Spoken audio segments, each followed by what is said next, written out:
가을 징집이 한창일 무렵 전국의 병무청이 긴장된 대화와 분주함, 수많은 서류들로 가득 찬 벌집처럼 변해가고 있을 때 한 지방 소도시에서는 조금 다른 일이 벌어지고 있었다. 다른 곳들과 마찬가지로 이곳에도 신병 지원자들이 줄지어 들어오고 그들의 가족들은 걱정 혹은 분노에 휩싸여 병무청 주변을 서성거렸다. 어떤 이들은 영웅이 되겠다며 군에 들어가길 열망했고 어떤 이들은 징집을 피하려 엄청난 금액을 제시하기도 했다. 이 도시의 병무청을 관할하던 사람은 박상진 소령이었다. 그는 겉모습은 점잖고 늘 깔끔하게 차려입었으며 유능한 관리자로 알려져 있었지만 동시에 도덕적으로는 의심스러운 인물이었다. 그의 뒤에서 거액의 뇌물과 불법 거래가 오간다는 소문이 파다했다. 도시가 워낙 작다 보니 소문은 순식간에 퍼졌다. 그러나 아무도 그를 공개적으로 비난할 엄두를 내지 못했다. 박소령은 부하들을 공포로 통제하는 데 능했다. 그의 지시를 반박하거나 의문을 제기한 자는 이유 없이 해고당할 수 있었다. 그의 외모만 봐도 그의 성향이 드러났다. 반짝이는 크롬 장식의 고급 SUV, 맞춤 제작된 고급 양복, 그리고 일반 장교 월급으로는 도저히 감당할 수 없는 고급 가죽 구두. 동네 사람들은 농담처럼 말하곤 했다. 저 자리 가지고 싶었으면 장군들 다리 양쪽에 껴안고 기었겠지. 그날도 병무청 안은 긴장감으로 가득했는데 갑자기 이상한 한 청년이 문을 밀치고 들어왔다. 마치 골목에서 방금 튀어나온 듯한 모습이었다. 길게 헝클어진 머리는 오랫동안 손질하지 않은 듯했고 옷은 색이 바랜 티셔츠에 찢어진 청바지, 신발은 테이프로 겨우 붙어있는 상태였다. 입구에 서 있던 하사가 눈을 찌푸렸다. 이봐, 서류 없으면 들어올 수 없어. 여권은 있어? 없으면 돌아가. 청년은 말없이 주머니에서 낡은 주민등록증을 꺼내 자신감 있게 내밀었다. 하사는 놀란 듯 그를 바라보다가 마지못해 들여보냈다. 청년이 초라한 모습으로 징병심사실에 들어서 공수부대에 입대하고 싶다고 단호히 말하자 방 안은 순간 고요에 휩싸였다. 심사위원 전원은 그를 물끄러미 바라보았다. 마치 방금 화성에 착륙하겠다고 말한 사람이라도 되는 듯. 정신 나갔나? 가장 먼저 침묵을 깬 건 불악인 중령이었다. 거지 같은 놈이 무슨 엘리트 부대야. 너 체력되는 줄은 아냐. 건설병도 널 안 데려갈걸. 청년은 어깨를 떨구고 있었지만 눈빛은 고집스러웠다. 옷이나 외모는 중요하지 않아요. 저는 오래전부터 준비해왔고 윗몸 일으키기든 팔굽혀펴기든 다 할 수 있어요. 아프지도 않았어요. 장교들은 비웃는 눈빛을 주고받았다. 불악인은 귀찮은 듯 손을 휘저으며 말했다. 2층에 있는 병무관실로 올라가봐. 거기서 된다고 하면 말 다 끝난 거야. 위원들은 킥킥거리며 웃었다. 박상진 소령은 이런 유형을 가장 싫어했고 누더기 입은 놈과 마주 앉아 이야기할 리가 없다는 걸 모두가 알고 있었다. 청년은 문을 두드리고 안에서 거칠게 들어와 라는 소리가 들리자 조심스럽게 들어섰다.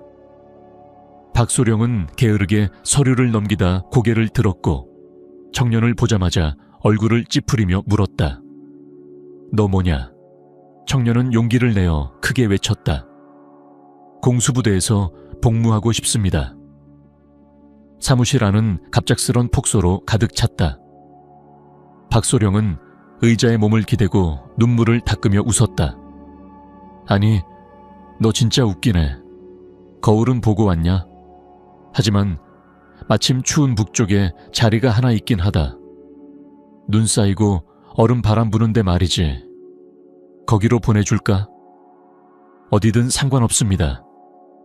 청년은 주먹을 꽉 쥐며 조용히 대답했다. 하지만 전 꼭 공수부대에 가고 싶습니다.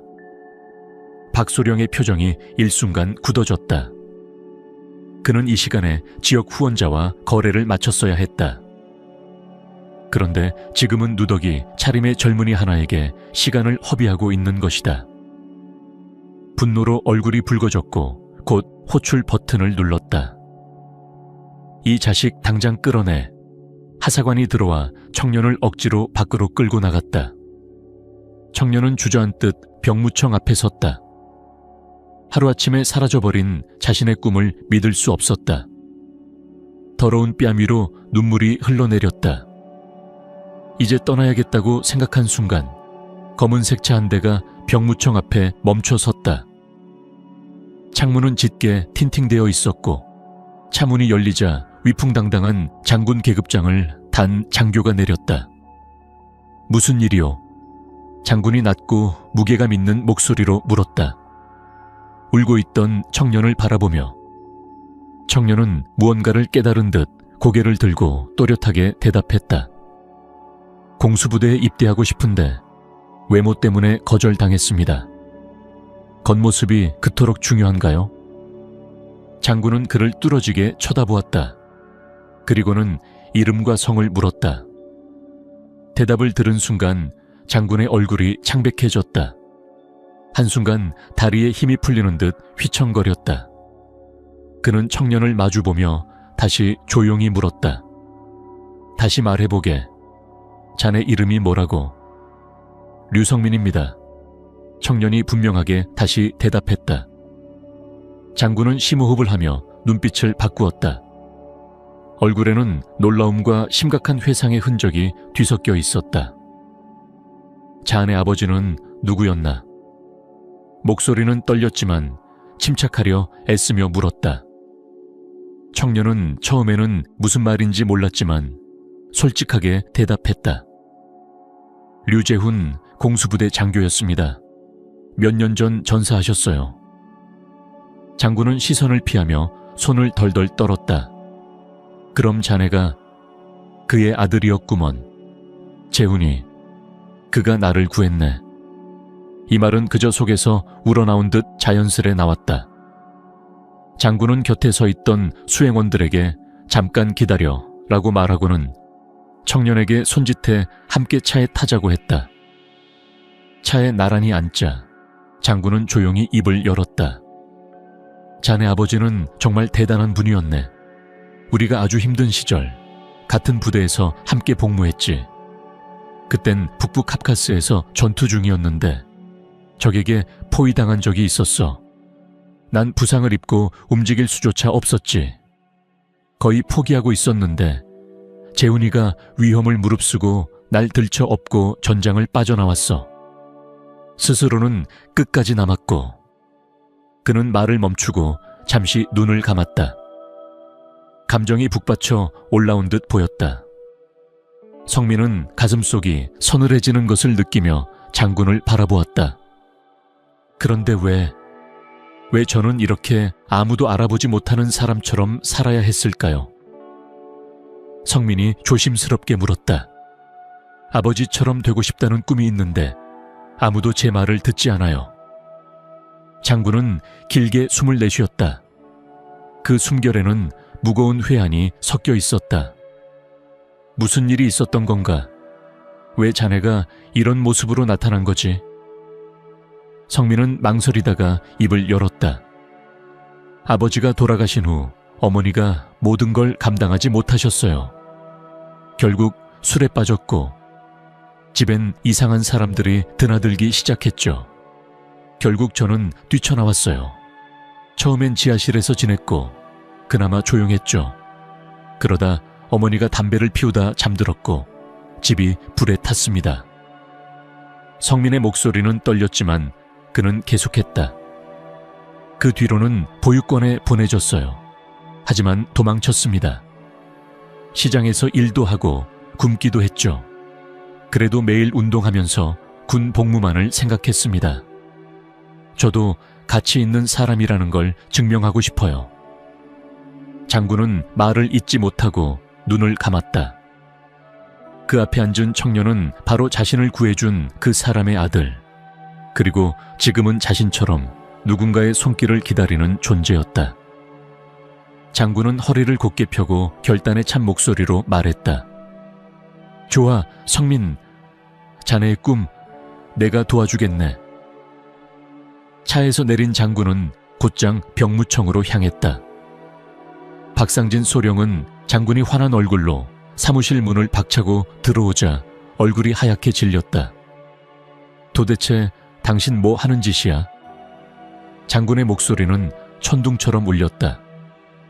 자네는 어떻게 감히 류재훈의 아들을 문 밖에 세워둘 수가 있어? 그 사람 없었으면 난 지금 여기에 없었을지도 몰라.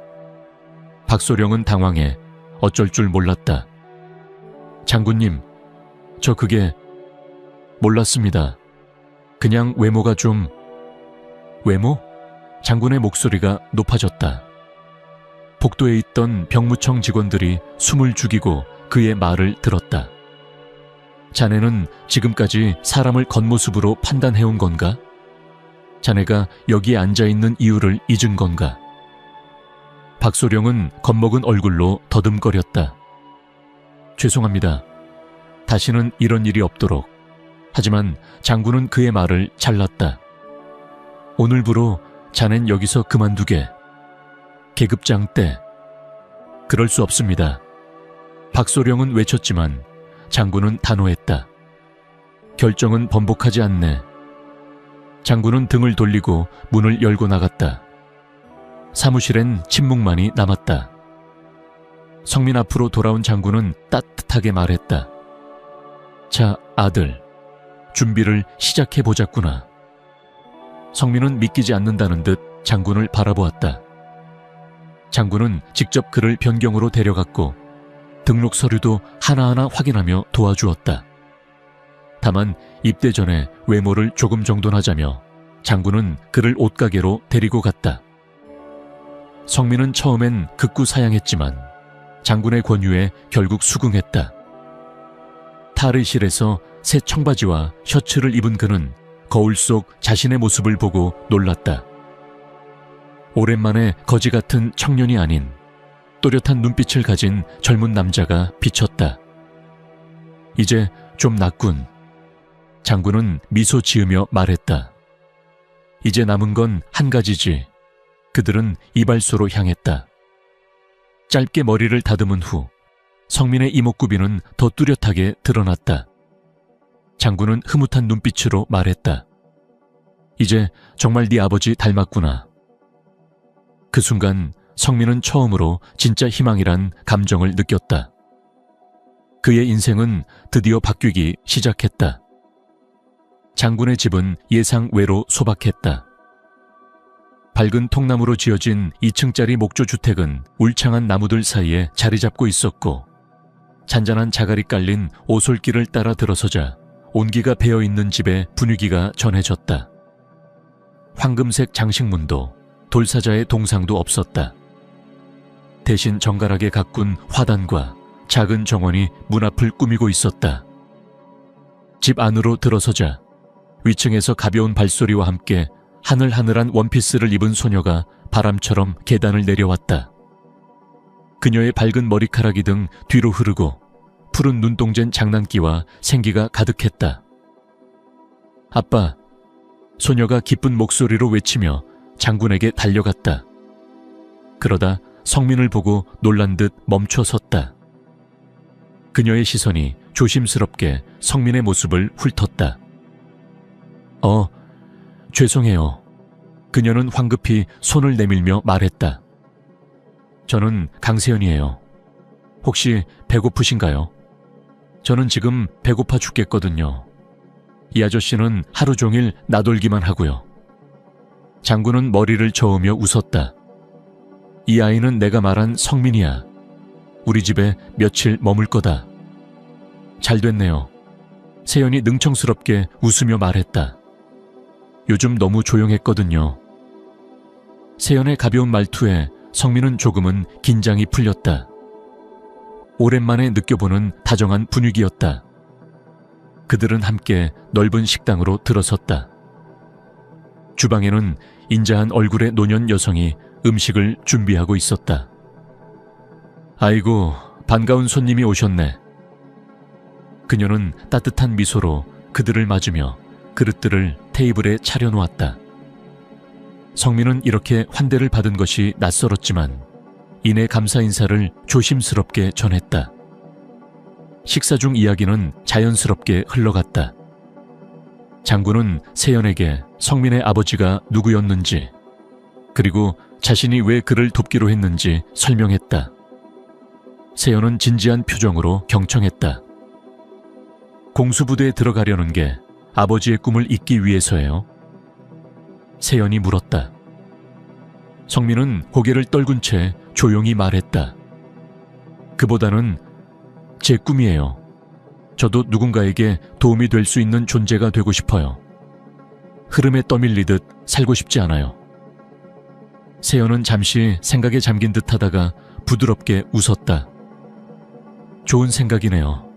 나도 그런 사람 좋아해요. 식사 후 세연은 근처 강까지 산책을 제안했고 성민은 수락했다. 그들은 작은 숲길을 따라 걷기 시작했다. 이야기를 나누기도 하고 묵묵히 걸으며 바람 소리만을 들을 때도 있었다. 근데 세연 씨는 어때요? 성민이 조심스럽게 물었다. 아버지처럼 군인이 되고 싶다는 생각 해본 적 있어요? 세연은 맑은 웃음소리로 대답했다. 나? 군복 입은 내 모습 상상돼요. 웃기죠? 난 차라리 예술 쪽이 좋아요. 시도 쓰고 잡히는 대로 책도 읽고. 아빠는 그걸 별로 안 좋아하지만요. 그녀의 목소리엔 살짝 외로움이 스며 있었고 성민은 그 웃음 뒤에 숨겨진 무언가를 느꼈다. 아빠는 항상 나를 이끌려고 해요. 근데 난 오래전에 결심했죠. 내 인생은 내가 결정한다고. 그들이 강가에 도착했을 때 세연은 갑자기 멈춰 섰다. 성민 씨, 가끔 이런 생각이 들어요. 고난을 겪은 사람일수록 더 강해지는 거라고. 당신 이야기 나를 울컥하게 만들었어요. 성민은 조용히 고개를 끄덕였다. 말로 표현하긴 어려웠다. 하지만 그 말이 얼마나 따뜻했는지 마음으로 느꼈다. 그날 밤 집에 돌아왔을 때 장군은 서재로 들어갔다. 그는 직접 성민의 입대 서류가 제대로 처리되었는지 확인하고 싶어 했다. 서류 작업을 마치며 세연에게 말했다. 성민, 당분간 우리 집에서 지내도록 하자. 세연은 아무렇지 않게 대답했지만 성민은 그녀의 눈에서 장난기 어린 반짝임을 포착했다. 그날 밤 성민은 조용한 방의 침대에 누워 하루 동안 있었던 일들을 떠올렸다. 모든 것이 너무도 빠르게 바뀌었고 그는 아직도 이 모든 게 믿기지 않았다. 하지만 마음 한편에는 조심스러운 기대가 자리 잡기 시작했다. 일주일 후 성민은 본격적인 훈련을 시작했다. 장군은 직접 훈련 과정을 설계하고 지도하며 마치 진짜 군부대에서처럼 혹독하게 성민을 단련시켰다. 훈련은 체력, 지구력, 정신력 모든 것을 포함한 종합적인 프로그램이었다. 매일 땀에 흠뻑 젖은 채로 돌아온 성민은 녹초가 되었지만 그 어느 때보다도 강해지고 있다는 것을 느꼈다. 세연은 가끔 훈련장에 들러 장군을 놀리며 성민을 응원했다. 그녀는 말도 많고 웃음도 많았지만 그 속엔 진심 어린 따뜻함이 있었다. 그 따뜻함은 성민에게 포기하지 않게 해주는 힘이 되었다. 넌 쉬지도 않니? 어느 날 훈련 후 의자에 털썩 주저앉은 성민을 바라보며 세연이 물었다. 언젠간 쉴 거야. 성민은 지친 미소로 대답했다. 드디어 신체 검사 날이 다가왔다. 성민은 심장이 요동칠 만큼 긴장했다. 누가 봐도 주목할 수밖에 없는 존재였고 조금이라도 부족하면 다시 기회를 얻기 어려웠다. 하지만 그는 검사에서 당당히 통과했다. 결과지를 들고 나온 그를 마주한 장군은 미소 지으며 말했다. 축하하네 성민. 이제 진짜 시작이야. 자넨 공수부대에 정식으로 배속됐어. 그 말은 음악처럼 들렸다. 성민은 그 자리에 서서 한동안 아무 말도 하지 못했다. 오랜 꿈이 눈앞에서 현실이 되는 순간이었다. 그날 저녁 집으로 돌아온 성민은 이 기쁜 소식을 세연에게 전했다. 그녀는 활짝 웃었지만 그 눈빛에는 어딘가 모를 아쉬움이 스쳤다. 이제 널 1년 동안 못 보는 거네. 그녀는 억지로 웃으며 말했다. 금방이야. 성민은 그녀를 위로하려 애썼다. 복무가 끝나면 새로운 시작을 할 수 있을 거야. 세연은 조용히 고개를 끄덕였다. 그래도 어느새 네가 내 일상 속 중요한 사람이 되어버렸네. 그녀의 말은 성민을 깊은 생각에 빠지게 했다.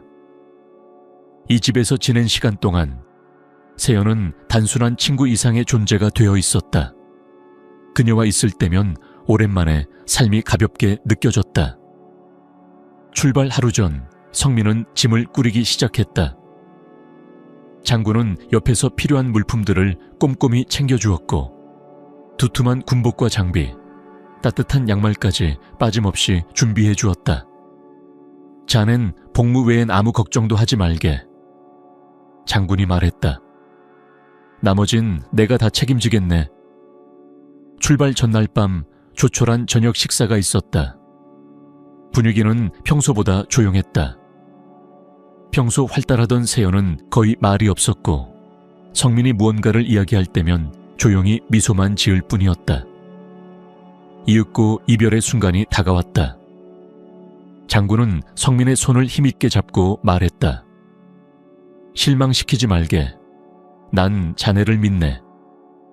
세연은 아무 말 없이 다가와 성민을 꽉 안았다. 꼭 무사히 돌아와. 알겠지? 그녀는 속삭였다. 꼭이야. 성민도 작게 대답하며 가슴 깊은 곳이 조여드는 걸 느꼈다. 입대 후의 삶은 녹록지 않았다.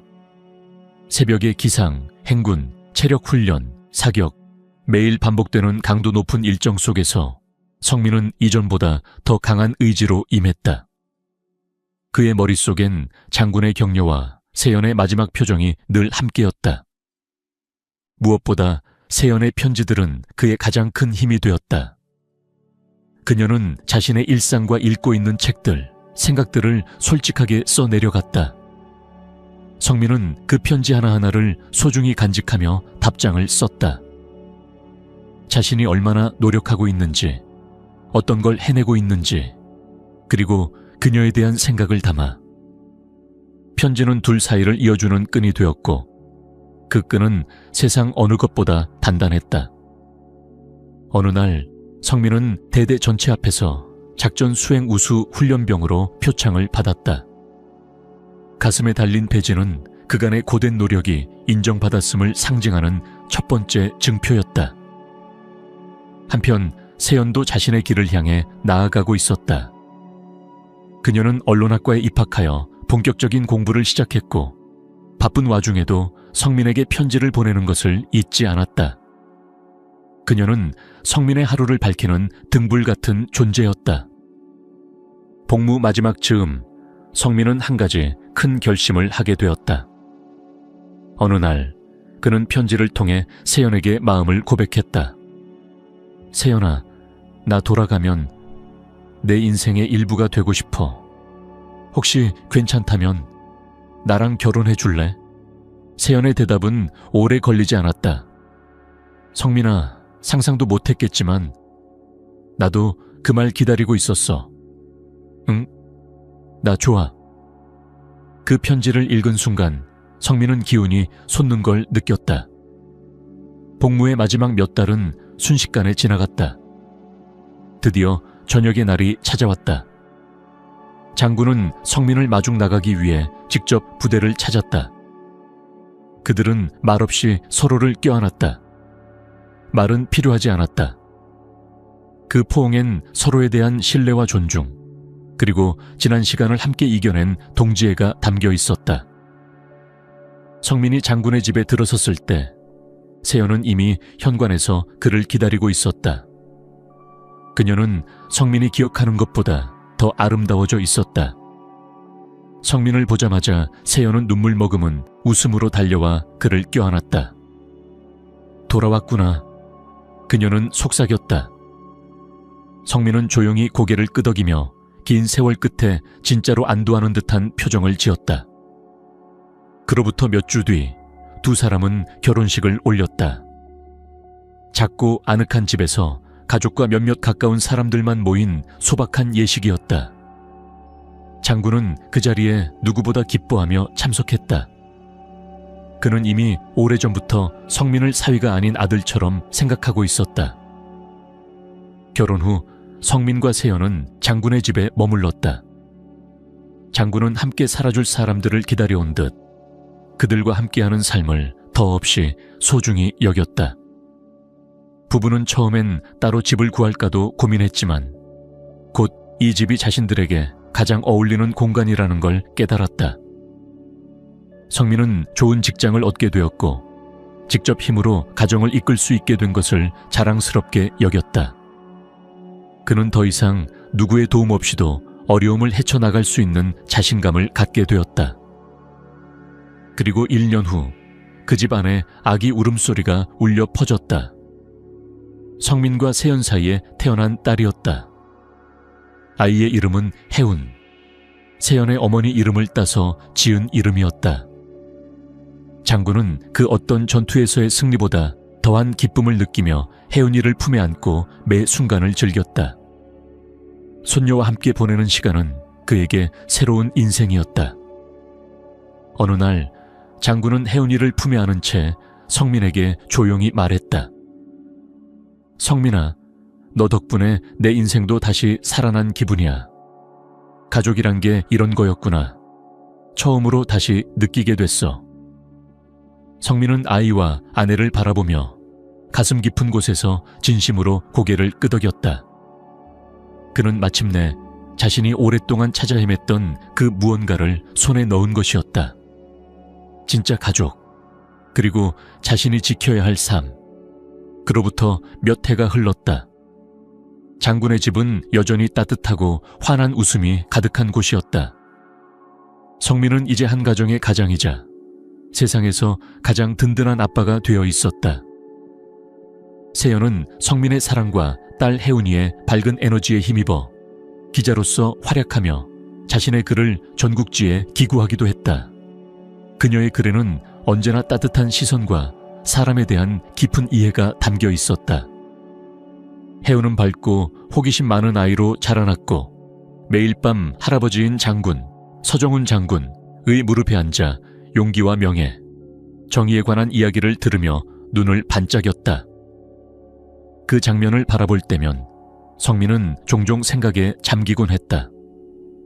자신이 지나온 그 긴 여정, 모든 것을 잃고 길거리에서 시작해 여기까지 온 여정.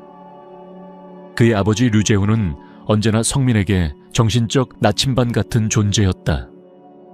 그가 살아있었다면 자신을 자랑스러워했을까? 성민은 그렇게 믿고 싶었다. 정직하고 떳떳하게 살 것, 나와 다른 이들을 위해 헌신할 것. 그는 아버지에게 그렇게 약속했었고 지금도 그 약속을 가슴에 품고 있었다. 어느 따뜻한 봄날, 성민과 세연은 마당 벤치에 앉아 혜운이가 구조소에서 데려온 강아지와 뛰노는 모습을 바라보고 있었다. 처음 만났던 날 기억나? 세연이 웃으며 물었다. 성민은 고개를 끄덕이며 미소 지었다. 병무청에서 내쫓긴 그날, 그땐 정말 모든 게 끝난 줄 알았지. 세연은 그의 손을 꼭 잡았다. 넌 그때도 강했어. 그게 널 이 자리까지 데려온 거야. 그날 저녁, 가족은 모두 식탁에 둘러앉았다. 혜운은 할아버지 무릎에 앉아 그의 무용담에 귀를 기울였고 성민은 따뜻한 눈길로 그들을 바라보았다. 그의 시선은 벽난로 위에 놓인 아버지의 사진에 머물렀다. 그리고 그는 속으로 조용히 말했다. 아버지, 고맙습니다. 당신의 이름에 부끄럽지 않은 삶을 살겠습니다. 그의 인생은 완벽하지 않았다. 그러나 이제 그는 알고 있었다. 포기하지 않는다면 어둠 속에서도 반드시 빛을 찾을 수 있다는 것을.